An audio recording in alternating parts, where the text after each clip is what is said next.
Breaking news చూస్తున్న విపక్షాల India కూటమి సమావేశంలో కీలక నిర్ణయం తీసుకున్నారు. వచ్చే ఎన్నికల్లో సీట్ల సర్దుబాటుపై ఇండియా ప్రత్యేక కమిటీని ఏర్పాటు చేసింది.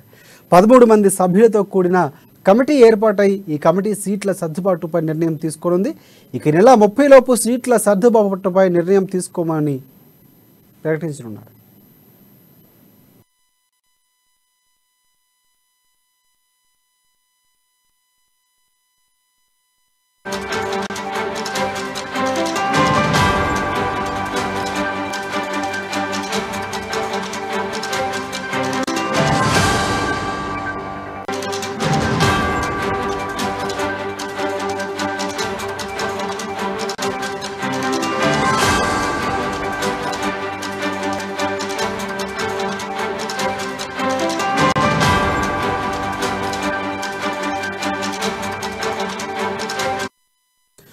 బ్రేకింగ్ న్యూస్ చూస్తున్న విపక్షాల ఇండియా కూటమి సమావేశంలో కీలక నిర్ణయం తీసుకున్నారు. వచ్చే ఎన్నికల్లో సీట్ల సర్దుబాటుపై ఇండియా ప్రత్యేక కమిటీని ఏర్పాటు చేసింది. 13 మంది సభ్యులతో కమిటీ ఏర్పాటైన ఈ కమిటీ సీట్ల సర్దుబాటుపై నిర్ణయం తీసుకోనుంది. ఈ నెల 30 లోపు సీట్ల సర్దుబాటుపై నిర్ణయం తీసుకునే అవకాశం ప్రకటించనున్నారు.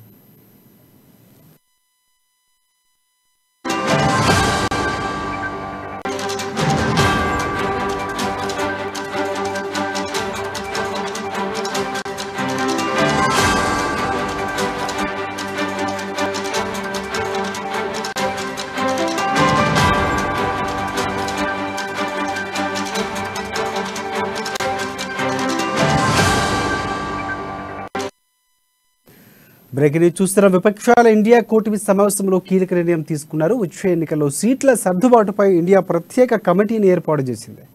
13 మంది సభ్యులతో కమిటీ ఏర్పాటైన ఈ కమిటీ సీట్ల సర్దుబాటుపై నిర్ణయం తీసుకున్నది. ఈ నెల 30 లోపు సీట్ల సర్దుబాటుపై నిర్ణయం తీసుకుని ప్రకటించనున్నారు. దీనిపై మరిన్ని అప్డేట్స్ అందించేందుకు మా ఇన్పుట్ ఎడిటర్ శ్రీనివాస్ మనకు అందుబాటులో ఉన్నారు. ఎస్ శ్రీనివాస్, చెప్పండి. రైట్ రాజశేఖర్, ఏదైతే మనకి ముంబై వేదికగా ఇండియా పార్టీ అలయన్స్ అవుతుందో అది భేటీ జరుగుతుంది. టుడేగా ఇండియా జీతేగా ఇండియా అనే నామకరణంతో పేరుతోని ఈ మీటింగ్ జరుపుతుంది. కాంగ్రెస్ పార్టీకి సంబంధించిన ఏఐసిసి అధ్యక్షుడు ఖర్గేతో పాటుగా మనకి 26 పార్టీలు ఏవైతే ఇండియాలో భాగంగా 26 పార్టీలు ఉన్నాయో 26 పార్టీలకు చెందిన ముఖ్య నేతలందరూ కూడా హాజరయ్యారు. మనకి మనం చూసుకుంటే కనుక కేజ్రీవాల్, ఆప్ అధినేత కేజ్రీవాల్ కూడా ఉన్నారు. అదేవిధంగా రాహుల్ గాంధీ హాజరు కావడం జరిగింది, శరద్ పవార్ హాజరు కావడం జరిగింది. అదేవిధంగా మన లాలూ ప్రసాద్ యాదవ్ ఉన్నారు, అఖిలేష్ యాదవ్ హాజరయ్యారు. అదేవిధంగా తమిళనాడుకు చెందిన ముఖ్యమంత్రి స్టాలిన్ ఉన్నారు. అదేవిధంగా నితీష్ కుమార్ కూడా హాజరు కావడం జరిగింది. సీతారాం యేచూరి వామపక్షాల పార్టీల తరఫున ఇలా దాదాపుగా 26 పార్టీలకు చెందిన ముఖ్య నేతలు, ప్రతినిధులు కూడా అందరూ ఈ సమావేశంలో పాల్గొన్నారు. ముంబై వేదికగా జరిగిన ఈ సమావేశంలో ఏదైతే రాబోయే ఎన్నికలు అవుతున్నాయో ఎన్నికల్లో ఈ కూటమిగా ఏర్పడి ఎన్డీఏ బీజేపీ ప్రభుత్వాన్ని గద్దెదించాలన్న ఒకే ఒక లక్ష్యంతో వీళ్ళందరూ కూడా ఏకం కావడం జరిగింది.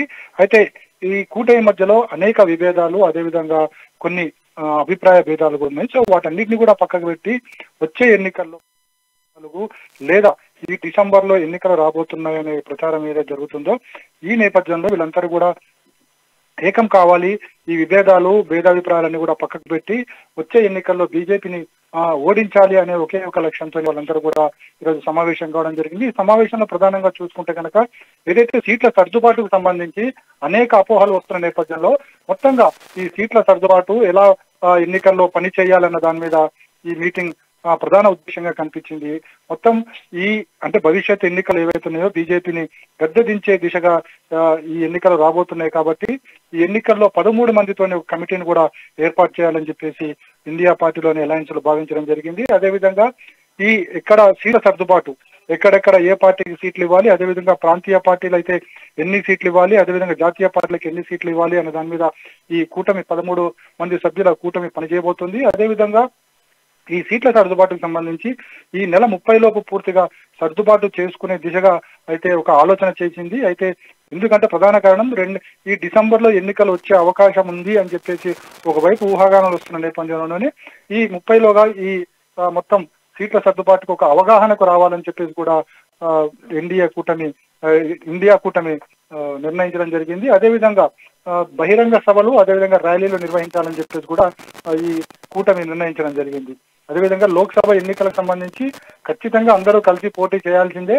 కలిసి పోటీ చేస్తున్నప్పుడు ఎక్కడైనా సీట్ల సర్దుబాటు కావాలి ఇంకేమైనా ఉంటే కనుక అక్కడ అవగాహన చేసుకుని బీజేపీకి వ్యతిరేకంగా ఈ ఎన్నికల్లో పోటీ చేయాలి, ఖచ్చితంగా బీజేపీని గద్దె దించే దిశగానే మనం అడుగులు వేయాలని చెప్పేసి కూడా ఈ సమావేశంలో పాల్గొన్న నేతలు లల్లు ప్రసాద్ యాదవ్ కావచ్చు, శరద్ పవార్ కావచ్చు, రాహుల్ గాంధీ కావచ్చు, మల్లికార్జున ఖర్గే కావచ్చు, ఆప్ అధినేత మనకి కేజ్రీవాల్ కావచ్చు, ఇలా ఎవరైతే పార్టీకి సంబంధించిన నేతలు ఉన్నారో వాళ్ళందరూ కూడా ఒకే మాటగా బీజేపీ ప్రభుత్వాన్ని, ఎన్డీఏ ప్రభుత్వాన్ని గద్దె దించే దిశగానే వాళ్ళు మాట్లాడడం జరిగింది.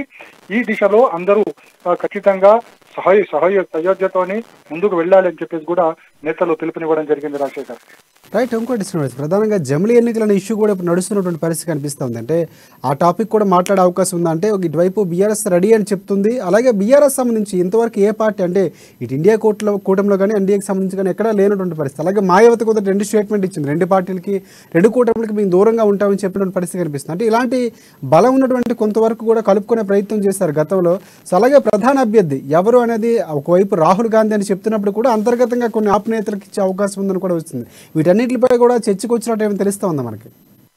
అయితే ఒకటి ఏదైతే 26 పార్టీలకు సంబంధించి ఇండియా కూటమి ఏర్పడ్డప్పటికీ కూడా ప్రధానంగా ముందు నుంచి ఈ ప్రధాని అభ్యర్థి ఎవరన్న దాని మీదనే ఎక్కువ ఫోకస్ ఉంది. పార్టీల మధ్య భిన్నాభిప్రాయాలు వ్యక్తమవుతున్నాయి.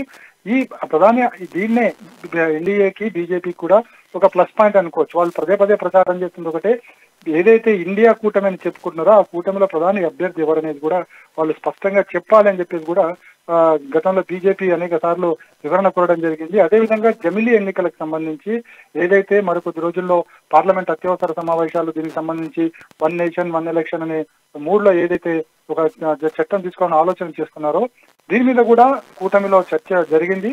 అయితే ఎన్నికలు నేపథ్యంలోనే ఇవన్నీ వస్తున్నాయి, ఏదో డిసెంబర్లోనే ఎన్నికలు పెట్టబోతుంది ప్రభుత్వం అని చెప్పేసి ఒకవైపు దేశంలో అనేక పార్టీలు అభిప్రాయాన్ని వ్యక్తం చేస్తున్న నేపథ్యంలోనే ఈ జమిలీ ఎన్నికలకు సంబంధించి కూడా ఇండియా కూటమిలో చర్చ అయితే జరిగింది. అయితే దీని మీద ఒక నిర్ణయం అంటూ జరగలేదు. అంటే ప్రభుత్వం ఏ నిర్ణయం తీసుకుంది, అదేవిధంగా పార్లమెంటు సమావేశాలు కూడా అత్యవసరంగా ఏర్పాటు చేశారు కాబట్టి ఈ విషయాన్ని పార్లమెంట్ లోనే ప్రభుత్వం అడిగి నిలదీయాలి, అక్కడే క్లారిటీ తీసుకుంటే బాగుంటుంది అనే ఒక అభిప్రాయం అయితే వ్యక్తమైంది. మొత్తానికి చూసుకుంటే కనుక ఇప్పుడు 2024 ఎన్నికలు ఏవైతే ఉన్నాయో రాబోయే ఎన్నికలు ఇండియా వర్సెస్ ఎన్డీఏగా ఉండబోతుంది. దీంట్లో ఏ పార్టీ విజయం వైపు వెళ్తుందో చూడాల్సిన అవసరం అయితే ఉంది. Rajasekhar, thanks for updates Srinivas.